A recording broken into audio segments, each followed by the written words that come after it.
The interesting piece, the New York Times. This, election 2016, this is from March 11th, this a couple days ago. Donald Trump's rally in Chicago canceled after violent scuffles. They pointed out that, basically lots and lots of people had kind of early warning that Trump was giving away these tickets through Everbright, and they packed the arena. I don't want to spoil the whole thing. I thought this was fascinating. I've got a whole bunch of stories and pieces on this, but with all that said, Chauncey DeVega is on the line with us. He's a political essayist and commentator, contributor to Salon.com. His website, ChaunceyDeVega.com. You can tweet him at Chauncey, DEGA. And Chauncey, welcome back to the program. Hey, how are you? Great to have you with us.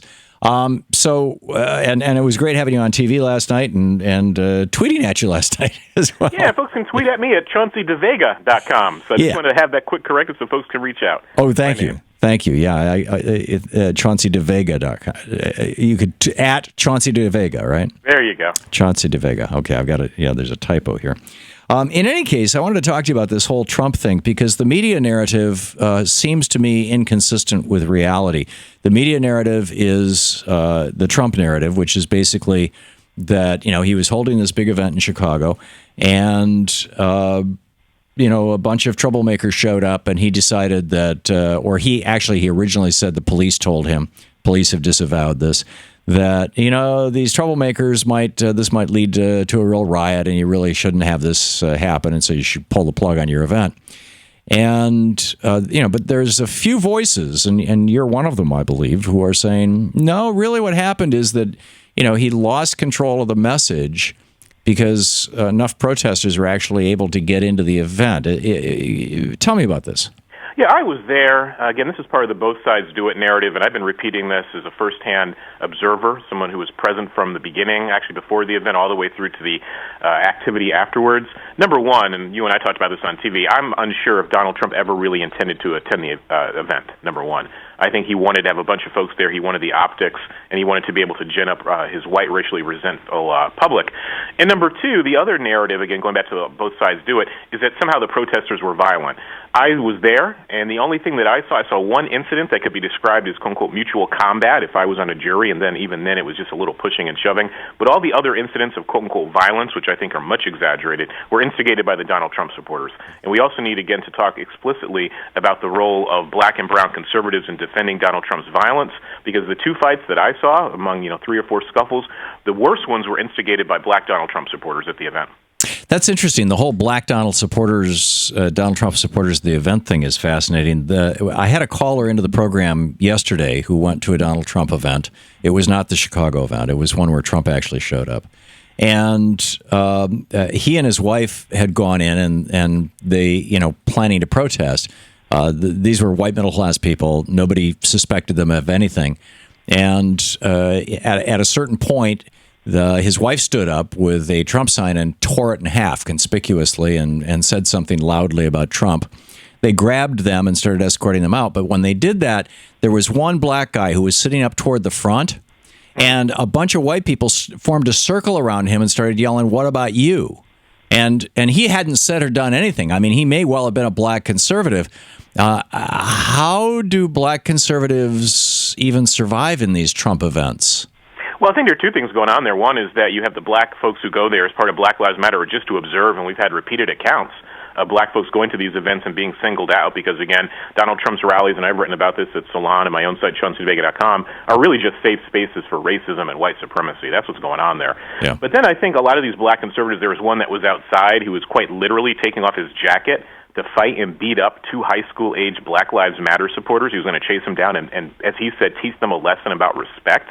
The ones inside, I saw one who was, conspicuously cheering everything that Donald Trump said, and then there was a black Donald Trump supporter who led a group, basically like their chieftain in a gang of white Donald Trump supporters to go fight some Black Lives Matter supporters. I'm assuming they were with Black Lives Matter, but I think some of them are probably plants. I think they're brought in there by Donald Trump. I think some of them signal their bona fides, as they say, with their hats and their attire and their dress. And it's part of what black conservatives do for the contemporary Republican Party anyway. I mean, they're the quote-unquote professional best black friend who has to be more vitriolic, more obnoxious, and more racist than their white counterparts to find acceptance. Yeah. It always baffles me, and as kind of the white guy on the outside. I mean, it's why an African American would support not just the Republican Party, which has a long history of using race to win elections and working against the interests of African Americans, but Donald Trump specifically. Thoughts on that? Well, I think the big play is that it's easy to get on Fox News, number one. It's very lucrative to be a black conservative. Look at Ben Carson. Every so many years they have an election cycle, or Herman Cain or Michael Steele, and they have a black person they put up there as their spokesperson, so you make a lot of money doing it. Right. I think there are principled black conservatives, historically, but the type of black conservatives we're seeing now, even Donald Trump's spokeswoman, right, from Texas is a black woman. But I think it's self-interest, I think it's money, I think it's attention-seeking, and I think some folks have internalized so much racism that living in this society that they seek the approval of those who despise them. So it's Stockholm Syndrome. I think it's material self-interest. I think it's about money. Yeah. So the latter would be sort of like Stockholm Syndrome. Yeah. Absolutely. Remarkable. Now, I noticed after the other thing that made me think that your suggestion that Donald Trump never intended to show up in Chicago, that this was going to be his stab in the back moment, his they got me, now we've got to get them, another incitement, and all that kind of thing. And that's my take on your take. I'm not quoting you. But the other thing that convinced me that this is the case is yesterday the news was reporting that there was a Donald Trump event, and they were queuing people up to get into buses 8 miles away from the event, and then they took them to the event on the buses. The buses presumably being an opportunity to carefully vet each and every individual as they get onto the bus, as they get off the bus, as they sit on the bus. People are looking around, they're questioning each other, and then they took them to the event, which was at a very, very private place. I think it was an airplane hangar, and near Trump's jet. And once again vetted them. So there was no possibility of a protester being there, because the only way to get into the event was to be on a bus, and the only way to get on the bus was to start out at this place 8 miles away. And so, is this what we're looking at? Do you think that he's doing this now as a reaction to what happened in Chicago? He doesn't want protesters infiltrating his things anymore, or is he having to do this as a concept? In the minute we have left, Chauncey, what are your thoughts on all that? Well, I think for some of his events, he's going to keep them private as a way of ginning up that sort of white victimology narrative that we're under assault, we're being infiltrated, we're being attacked. Now, funny thing, it was okay when the Tea Party people were disrupting Democratic events. They loved and praised that in the right-wing news, entertainment, hate media. But I'll make a prediction in our last 30 or 45 seconds. Donald Trump needs violence. Yeah. He's ginning up violence. And I've written about this extensively, although other people have been copying me repeatedly. Donald Trump is a student of professional wrestling. And Donald Trump is going to stage these events. He's admitted as much in his political interview. In his rallies, he says he loves violence. He loves excitement. He loves the fighting. He's giving his people the spectacle. And because he's the greatest professional wrestling villain in American politics today, I'll say it, I think Donald Trump is going to continue. I think he's paying people to go to these events and cause trouble. He's Hulk Hogan. And he is. He's Ted DiBiase, or he's the $1 Million Man, or maybe even Rick Rude from another era, Kevin Owens today. But I think he's paying people to go to these events, and I wouldn't be surprised if he actually stages an attack on himself. And I'll own that prediction. Yeah. Well, I would not disagree with that. And in fact, he has a lifetime spot in the Worldwide Wrestling Hall of Fame because he used to own one of those chances. Yeah.